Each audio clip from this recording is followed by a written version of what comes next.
Trainee IPS అధికారి ఉదయ్ కృష్ణారెడ్డి ఉస్మానియా ఆసుపత్రిలో వైద్య పరీక్షలు నిర్వహించారు. అక్కడి నుంచి అటు ఉప్పరపల్లి కోర్టుకు తరలించారు. కాసేపట్లో చర్చి ముందు ప్రవేశపెట్టనున్నారు.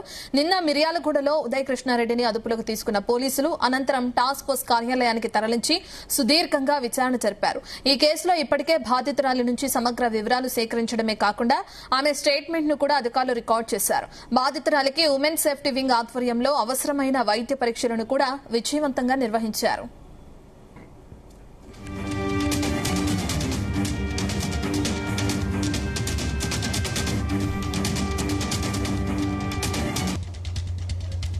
మరోవైపు హైకోర్టులో trainee IPS Uday cash petition దాఖలు చేశారు. దీంతో ప్రతివాదులకు నోటీసులు జారీ చేసి కౌంటర్లు దాఖలు చేయాలని ఆదేశించింది. విచారణ 4 వారాలకు వాయిదా వేసింది.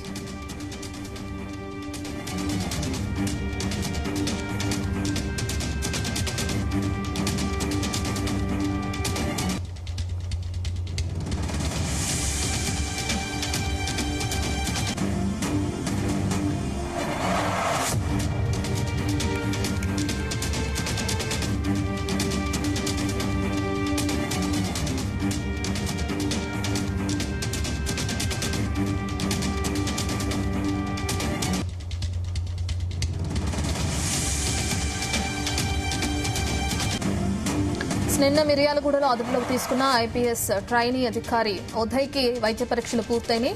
నెక్స్ట్ చర్యలు ఏ విధంగా ఉండే అవకాశం ఉందనే డీటెయిల్స్ అందించడానికి మా క్రైమ్ బ్యూరో చీఫ్ రవితేజ అందుబాటులో ఉన్నారు. రవితేజ, నిన్న మిర్యాలగూడలో ట్రైనీ ఐపీఎస్ ఉదయ్ కృష్ణారెడ్డిని అదుపులోకి తీసుకుని అక్కడి నుంచి అత్తాపూర్ పోలీస్ స్టేషన్ కి తీసుకొచ్చిన తర్వాత సుమారు 24 గంటల పాటు ఉదయ్ కృష్ణారెడ్డిని విచారించి అతని స్టేట్మెంట్ కూడా రికార్డ్ చేసుకోవడం జరిగింది. బాధిత ట్రైనీ మహిళా ఐపీఎస్ ఇచ్చినటువంటి ఫిర్యాదు పైన తన దగ్గర ఉన్నటువంటి ఆధారాలన్నింటినీ పరిశీలించినటువంటి పోలీసులు మళ్ళీ ఇతని వాంగ్మూలం కూడా రికార్డ్ చేసుకోవాల్సి ఉంటుంది కాబట్టి ఇతన్ని అదుపులోకి తీసుకున్న తర్వాత అతన్ని కూడా క్వశ్చన్ చేసి 24 గంటల పాటు ఈ అమ్మాయితో పరిచయం ఎలా ఏర్పడింది, ఎన్నిసార్లు లైంగికంగా వేధింపులకు జరిపే ప్రయత్నం చేశారు, ఇంటికంగా శారీరకంగా వేధించే ప్రయత్నం చేయడము, అసభ్యకరమైనటువంటి సందేశాలు పంపడము, మళ్లీ తిరిగి ఆ సందేశాలన్నీ కూడా తన భర్తకు పంపినట్టుగా కూడా బాధిత మహిళ కంప్లైంట్ లో ఈ విషయాలన్నీ మెన్షన్ చేసింది. కాబట్టి ఈ అత్తాపూర్ పోలీస్ స్టేషన్ లో ఐపీఎస్ ట్రైనీ ఉదయ్ కృష్ణారెడ్డిపై ఫిర్యాదు వచ్చినటువంటి వెంటనే కేసు నమోదైన తెల్లారి IPS Uday Krishna Reddy attempt suicide చేసుకున్నట్టుగా ఒక డ్రామా క్రియేట్ చేసి ఆసుపత్రిలో జాయిన్ అయ్యి ఆసుపత్రిలో ఉండి ట్రీట్మెంట్ తీసుకుంటున్నానని ఈ విషయాన్ని పోలీసులకు ఇటు మీడియాకు ఇన్ఫర్మేషన్ ఇచ్చి డ్రామా క్రియేట్ చేశారన్నట్టుగా కూడా పోలీసుల ఎంక్వైరీలో బయటపడింది.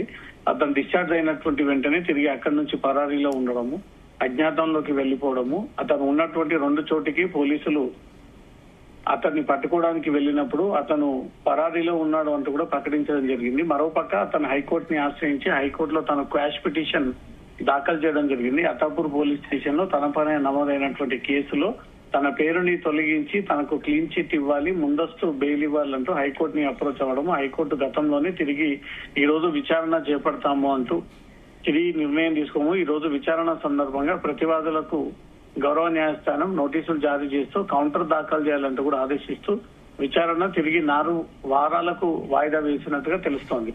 ఇప్పటికే అతను అదుపులోకి తీసుకున్నారు కాబట్టి అతన్ని అశోక్ నగర్ లో ఉన్నటువంటి తను గతంలో చదువుకున్నప్పుడు ఉపయోగించినటువంటి రూమ్ ని సైతం పోలీసులు తనిఖీలు చేశారు. అక్కడ ఎవిడెన్స్ కూడా సేకరించాడు.